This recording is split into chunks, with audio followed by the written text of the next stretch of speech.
Aujourd'hui, c'est le 14e jour de confinement. C'est la 14e vidéo quotidienne, même 15e parce qu'il y a eu un jour où j'ai fait 2 vidéos. Et ça sera la dernière quotidienne. Voilà. Pourquoi? Alors déjà parce que c'est... Enfin comment dire, je ne sais pas combien de temps va durer ce confinement. Et j'aime bien l'idée de m'arrêter à un cycle, enfin voilà, 14 jours. C'est une durée que j'aime bien, c'est une bonne durée. Ça serait bizarre que ça s'arrête à 31 ou 23. Ça pourrait s'arrêter aussi à 53, mais Georges Perec a déjà pris le titre pour un roman, donc voilà. Ça sera donc 14 jours de confinement, 14 lire confinés. Aussi, et plus sérieusement, parce que au début, ces vidéos étaient pensées pour des courtes durées et pour Instagram. Donc quotidiennement, c'était, enfin, on pouvait plus tenir, quoi. Du coup, le fait d'être passé à YouTube et surtout d'être passé un peu dans... Enfin, au début, c'était juste des petits conseils de lecture, et puis là, chez moi, ça a fait naître un peu dans ma tête des pistes de réflexion, ça fait renaître des pistes de réflexion sur le temps, sur la francophonie, sur l'identité, etc. Donc, les vidéos vont être plus longues, et quotidiennement, c'est aussi plus compliqué. Puis aussi, pour ceux qui veulent regarder, tous les jours, c'est quand même beaucoup, on est confiné, mais on n'est pas en vacances.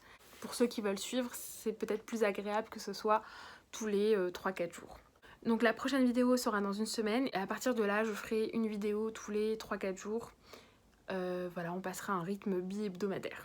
Donc, pour la vidéo d'aujourd'hui, je voulais continuer un peu à réfléchir autour des auteurs francophones.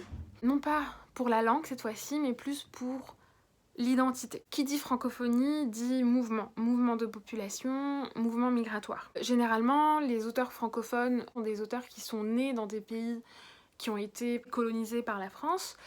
Et puis certains de ces auteurs francophones ont un lien très particulier avec la France, c'est-à-dire qu'ils ont quitté leur pays et qu'ils se sont installés en France à un moment donné de leur vie. Ce parcours migratoire implique du coup l'idée d'être parti et à un moment d'être confronté à un choix. Parce qu'en fait, quand on émigre, en réalité, on ne fait pas qu'une seule fois le choix.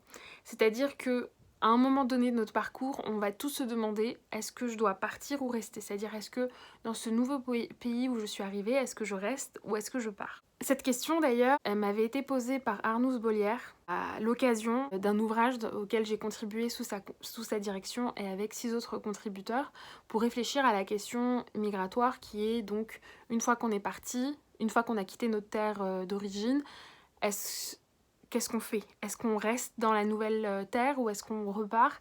Et qu'est-ce que ça signifie que de repartir, etc. Ce livre d'ailleurs est le livre qui en est sorti sous sa direction.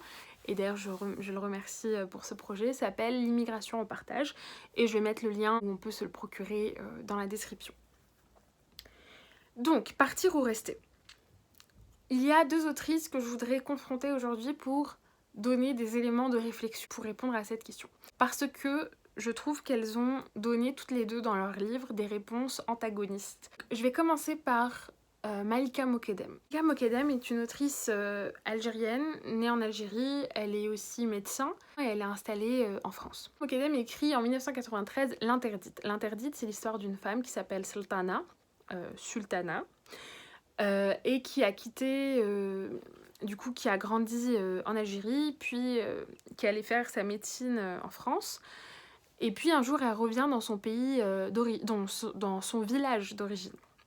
Et là, elle est confrontée à l'une des réalités de l'Algérie postcoloniale et surtout de l'Algérie de la décennie noire, c'est-à-dire une Algérie qui est de plus en plus fermée, une Algérie dans laquelle les libertés des femmes sont mises à mal. En plus, Sultana a une histoire... Enfin voilà, ce personnage vient d'une famille qui a aussi une histoire un peu spéciale. La mère est morte, mais dans des circonstances un peu étranges. Et du coup, il y a une sorte... Voilà, le Sultana, dans son village d'origine, est mal vue. C'est aussi parce que c'est une femme qu'elle est mal vue. Une femme médecin qui, en plus, a une relation avec un Français. Du coup... l'interdite, c'est ça, elle est interdite, c'est-à-dire qu'elle n'a pas le droit, elle n'a pas le droit d'être là, c'est un peu une renégate, elle n'est, voilà, comme si elle avait trahi les siens, et du coup elle n'est pas acceptée, et elle-même n'arrive pas à rentrer à nouveau dans cette communauté. Elle ne se reconnaît pas, ils ne la reconnaissent pas, ils ne veulent pas la reconnaître. Ils ne l'aiment pas, ils la détestent au sens strict. On m'avait dit un jour que détester, c'était sortir du testament humain, avilir quelqu'un en fait. Du coup, c'est un retour, elle est revenue, mais c'est un échec. Un réel échec. Il y a un choc identitaire. Ça, c'est une vision du retour. Ce roman, c'est une vision du retour qui est plutôt assez... comment on pourrait dire, assez attendue, assez cliché. On s'attend bien à ce qu'une femme qui est partie, qui vient d'Algérie, qui est partie en France, qui est intellectuelle, qui a fait des études, qui est instruite, etc. On s'attend à ce qu'au moment où elle revient dans son petit village, je crois que c'est Ain Khla, de là d'où elle vient, qu'elle soit rejetée, qu'elle soit vue, en plus elle est avec un Français. Alors, voilà. Ce roman, j'en parle parce que pour moi ici il me permet de porter une réflexion. C'est pas la subtilité avec un grand S du tout, mais pour le coup elle l'a écrit en 1993 et du coup juste pour ça le fait qu'elle l'ait écrit à cette époque-là, c'est faire preuve d'une forme de courage parce que on n'est pas dans une époque où les femmes ont autant de possibilités d'expression et encore moins quand on est franco-algérienne. N'oublions pas que Yasmina Khadra, qui est un homme, a aussi fait a eu aussi au début un certain succès parce qu'on pensait que c'était une femme et on était là, enfin une arabe qui écrit. Enfin, bien sûr, il y avait Assia Djebbar, mais je veux dire, à part Assia Djebbar, il y a quelqu'un d'autre. Bref. En tout cas, je referme cette parenthèse. Donc, c'est pas un roman extraordinaire. Il n'y a pas une réflexion très très poussée, mais ça a l'avantage d'avoir été écrit à une période. Du coup, ce roman, pour moi, ça me permet d'avoir un point de départ pour pouvoir ramener le roman dont je vais parler maintenant, qui vient faire contrepoint justement à ce cliché-là. Quand on retourne dans notre pays d'origine, si c'est un pays qui est connoté moins avancé, moins évolué, je dis bien connoté, eh ben on est forcément déçu et on a envie vite de retourner dans nos pays développés.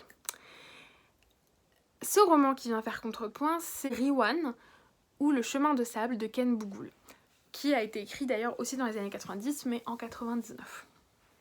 Ken Bougoul, c'est une femme écrivaine qui est originaire du Sénégal, et qui aussi a eu la chance d'être instruite à une époque où les femmes étaient quand même moins instruites. Dans Riwan ou Le chemin de sable, il se passe quelque chose vraiment d'inattendu. C'est une femme comme Ken Bougoul qui a grandi au Sénégal puis qui est partie finir son instruction et travailler, mener un bout de sa vie en Europe. Puis elle revient au Sénégal. Elle revient avec toute son éducation occidentale, toutes ses nouvelles valeurs, tous ses nouveaux principes. Elle revient donc parmi les siens. Qu'est-ce que c'est d'ailleurs, hein? Qu'est-ce que ça veut dire revenir parmi les siens? Elle revient dans son village natal et là, elle rencontre ce qu'on appelle un serigne. Alors un serigne, c'est un peu comme un marabout. C'est entre le marabout et l'imam et le chef de village. En fait, c'est un homme qui est reconnu pour avoir... qui a une autorité, qui a une certaine autorité et qui est reconnu pour avoir comme une sorte de pouvoir un peu... c'est un peu comme un homme saint, vraiment, qui serait en contact directement avec Dieu et du coup qui a une façon de vivre qui est différente des autres, c'est-à-dire que cet homme est polygame, bon ça c'est permis dans certains pays d'Afrique, mais surtout il a 23 femmes, ce qui n'est normalement pas toléré puisque normalement ça s'arrête à 4 femmes. Lui a ce droit divin d'avoir beaucoup plus de femmes. Et elle commence donc une amitié plus ou moins... elle commence une relation avec ce serigne qui devient un peu une sorte d'amitié, puis petit à petit elle fait un choix qui est complètement ahurissant pour nous. Alors là je dis nous, hier je disais qu'est-ce que le nous? La nous c'est-à-dire... de notre point de vue occidental, très très ethnocentré, c'est ahurissant. Elle choisit de devenir la 24e femme de ce serigne. Et ça dérange, ça nous dérange, ça démange. Parce qu'on se dit, comment avec autant d'éducation, comment cette femme qui a eu la possibilité de vivre complètement libre et libérée de tout en Europe, comment elle a pu à ce point rétrograder? Parce qu'on voit ça comme une perte, comme une dégradation de son statut. Et ce qui est fou dans ce livre, c'est qu'elle a, alors que Ken Bougoul est vraiment féministe, hein, c'est qu'elle a tenu à justifier, et elle justifie comment un choix reste un choix. Et c'est vraiment l'un des romans qui m'a fait comprendre que le féminisme, c'est pas vouloir que la femme soit d'une certaine manière, c'est juste que la femme choisisse ce qu'elle veut choisir. Et elle dit des choses qui peuvent nous déranger. Moi, ça m'a fait même un peu penser à ce que pourrait dire Virginie Despentes dans King Kong Theory. Elles n'ont pas du tout le même positionnement au bout d'un moment, mais elles ont cette façon de cracher à la figure du système tel qu'il est aujourd'hui. Dans King Kong Theory, Virginie Despentes, je me suis dit que j'étais une vieille bourgeoise vraiment campée sur mes principes et ma pruderie. Elle nous montre en fait les choses d'un autre point de vue et c'est quand même assez incroyable. Et ce que dit à un moment, enfin ce que fait dire Ken Bougoul à sa narratrice à un moment, c'est que la femme en fait pour elle, la femme occidentale est soumise au capitalisme et il y a une décadence de la relation et du sentiment. Et il y a comme et c'est hyper intéressant parce que d'un coup, en fait, le migrant qui a vu plusieurs pays, qui a vu plusieurs communautés, un peu comme le regard étranger, hein, qui est un topos qu'on retrouve en littérature française, il nous renvoie à la figure une image qu'on ne pensait pas avoir. C'est violent, mais c'est intéressant. Je me souviens qu'on avait eu à ce sujet, parce qu'on l'avait étudié aussi... parce que du coup, j'avais suivi un cours sur la francophonie en fac et il fallait présenter un livre. Du coup, j'ai présenté celui-ci. Et il y a eu des débats incroyables parce que c'est un livre qui gêne beaucoup. Parce qu'il vient donner une autre vision des choses. Et ça me rappelle, voilà, comment, surtout en tant que femme, on devient un objet de...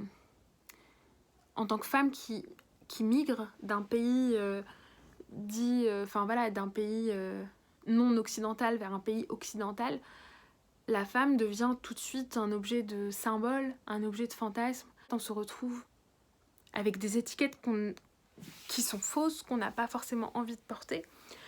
Et ça, on le vit toutes.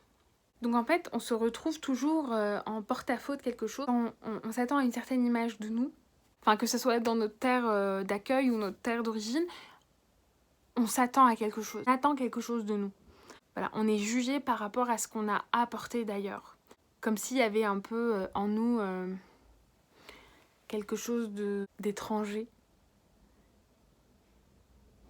Et ça, c'est quelque chose dont je parle d'ailleurs dans le livre dirigé par Arnouz Bollière, cette idée d'inquiétante étrangeté dont parle Freud.